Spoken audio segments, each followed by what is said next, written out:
how's it going, guys? I'm Prince from PrinceTV and welcome back to my channel. Today I'm going to be checking out strange video games I played as a kid by Jaiden Animations. This is the latest video. I really want to know what video games Jaiden played as a kid, because I feel like that's like old times. So they had like really weird video games on computers and all that, and consoles. Let's see what the video is all about. Okay, let's go ahead and play.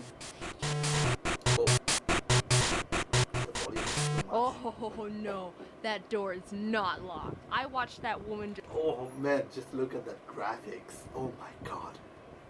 just waltz right through. Let me in right now, or I swear to— As a kid, my first video game experience was when my parents got me a Game Boy Advance when I was 5. I would lay on the couch sideways to be under the lamp so I could actually see the game, because otherwise it was like playing nothing. My parents eventually got me that big bulky light add-on so I wouldn't have to look like a moth whenever I wanted to play Super Circuit. Those were classic childhood days I look back on fondly. It's weird how technology was so good, but also straight up crap. You can't see the games because the screen is too dark?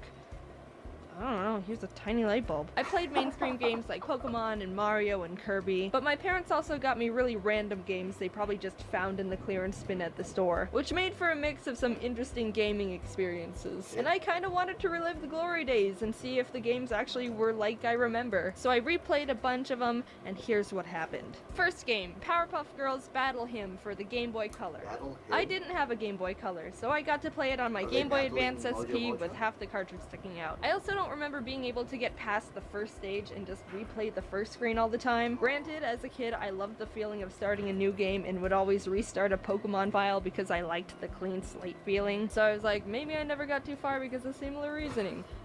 No, not the case. This game can go die in a hole. I love it, it's my childhood, but oh my god, someone could hit all of them with a hammer, and I would not be sad. You play as Bubbles, which, may I mention, looks weirdly buff. Even as a kid, I was like, is this Bubbles a man? You fly around and collect, like, everything. There's so many collectibles, and I don't know what any of them do. Rings, trading cards, plutonium, hearts, phones, people, but it's almost impossible because the flying mechanics are like trying to control melting butter over a saucepan. The whole game is an ice level in the sky. There's also criminals afoot, and they're ready to fight you. You can beat them up, but I also like how if you just walk past them, they'll square up and then just go, meh, whatever. This guy just straight up has a gun. Alright, who gave the nerd a gun? Shoot. He doesn't have aim. Ow, stop, ow, stop! Also, what the heck is that? Is he hitting me? I don't think he's hitting me.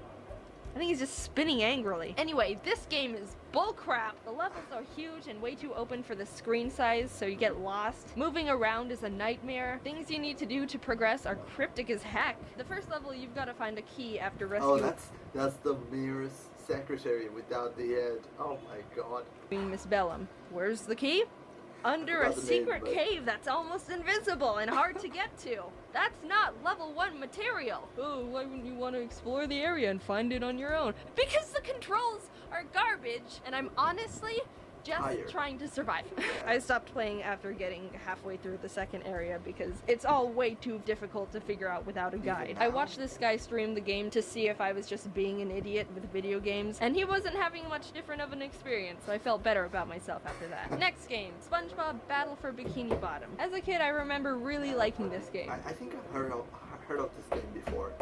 Maybe because I'm a huge SpongeBob fan, so I'm like really into vintage games involving SpongeBob, even though I didn't play any of it when I was a kid. Probably because SpongeBob was my favorite TV show, so I was excited to revisit it. I was shot down real quick. This game's a platformer with a pretty simple plot. Plankton made a bunch of robots to steal a Krabby Patty formula, but forgot to set the obey Plankton lever to on, and why bother just flipping it to obey when it's already down anyway? So now there's robots all over the place, not obeying anyone, and SpongeBob needs to do something about it. Oh wow, that's like Jaiden, SpongeBob, Jaiden. What could be the name?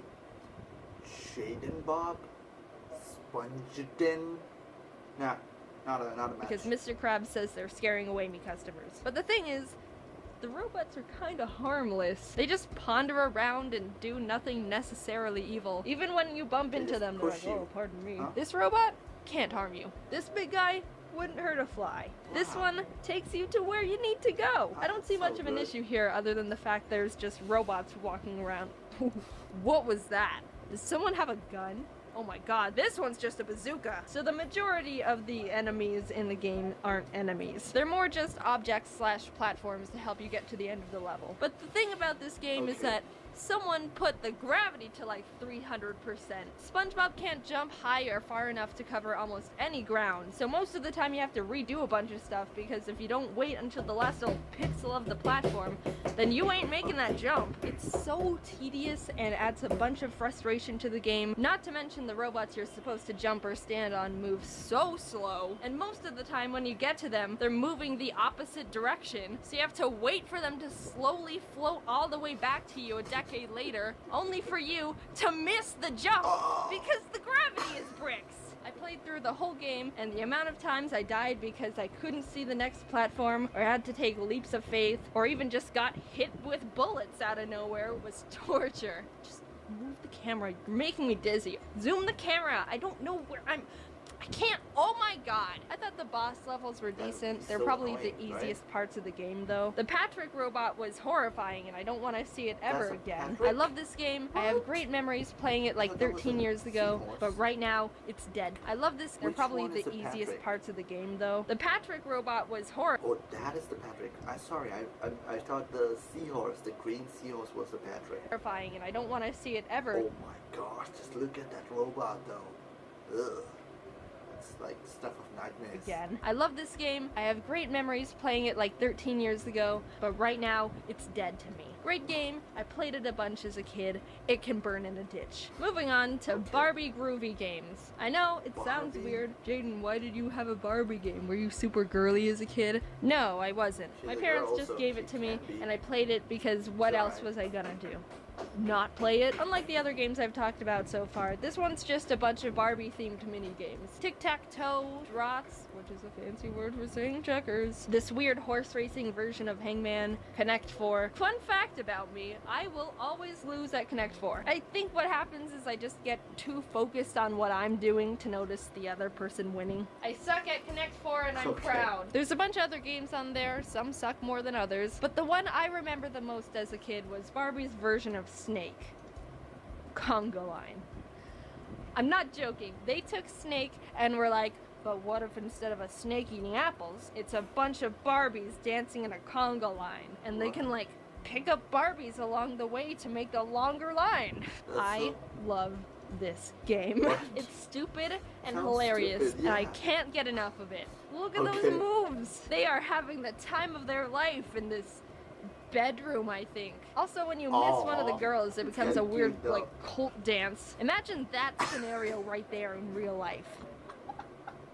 So it's supposed to be Snake, like, from the Nokia phones, you know, but it's girls dancing in a line, and then they add the first one. That's terrifying, and I want it to be real. So the Barbie game was pretty fun. I lost at most of the other games against Teresa, but we don't need to talk about that. It's one of those pick up and put down wherever you want kind of games, and I understand why I liked it as a kid. Finally, we've gotten to the last game. This one's a bit different because it's a plug and play game. I had a couple of these as a kid. The SpongeBob plug and play and the Nicktoons plug and play. And also the Disney one, but I didn't like that one as much. The Nicktoons plug and play was my favorite as a kid, so I wanted to replay that one. There's a Fairly Odd Parents game that's kind of just Pac-Man, Jimmy Neutron game with ladders and aliens, it's alright. A SpongeBob board game thing you can play with friends. But the games that I wanted to talk about are the Rocket Power one and the other SpongeBob game. There's two, and this is the better one. I loved the Rocket Power one, and would mainly play the plug and play just for this game specifically.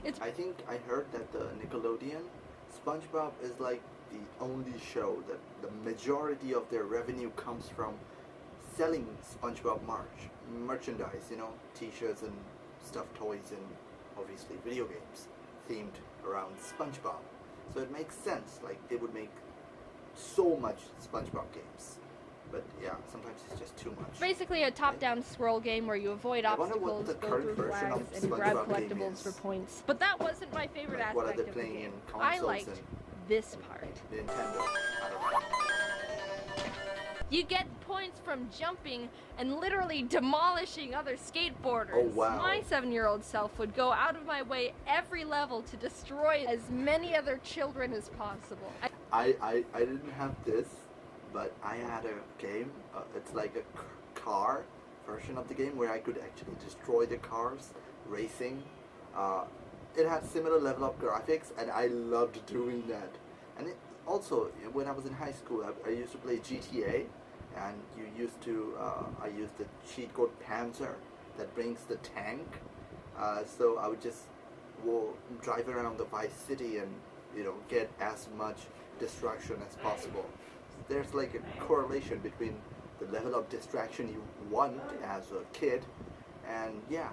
I didn't care how much it slowed down my time. That was not my objective here. Overall, 10 out of 10 game, entertained me for years. The objective of the SpongeBob game was to shoot Krabby Patties into the mouths of everyone in town and grab the money they toss on the ground. I mean, it's not conventional, but I guess there's nothing particularly wrong with that business exchange. Everyone just wants a Krabby Patty, so as long as you don't run out of patties, you can kind of just shoot them at whoever. Oh geez, sorry about that, man.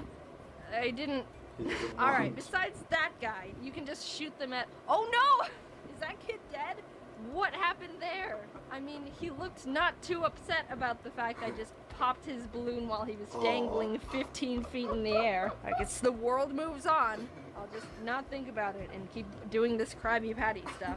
Alright, cool. It didn't hinder me at all in the end. It was for the greater good. Another 10 out of 10 game. That was my nostalgic trip down weird video game lane. It was surprisingly fun and also not fun to revisit these old games. Opening them up again and seeing the graphics and hearing the music gave me immediate flashbacks to when I played them 15 plus years ago. But also trying to actually beat them made me want to never play them ever again and kind of tainted the illusion they were good and fun games. Looking at you, Powerpuff Girls and Battle for Bikini Bottom. Did I have fun?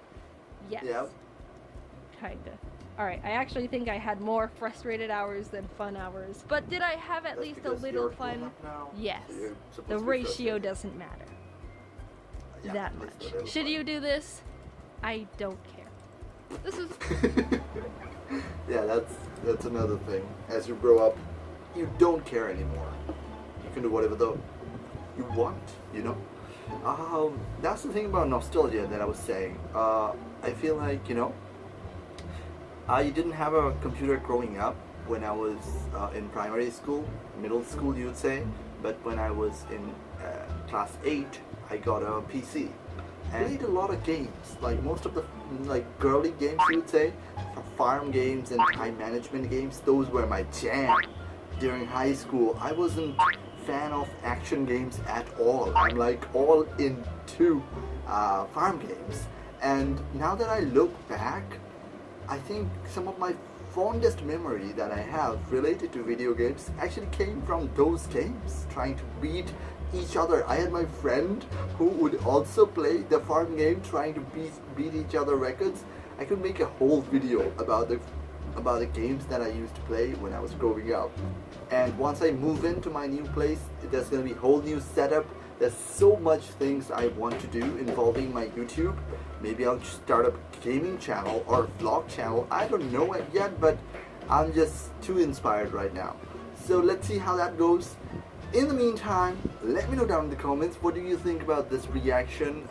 What do you think? What are your memories involving video games? If you have any, let me know down in the comments if you can relate, because I can relate to this video so much, but I don't want to talk too much, on this reaction. So yeah, thank you for watching. Don't forget to hit the subscribe button. I'm trying to be regular on this channel. Hopefully I will be. Since I'm moving out and it's a fresh start, I don't want to slack off during this period of time. So yeah, wish me luck, and hopefully I'll see you in the next one. Peace.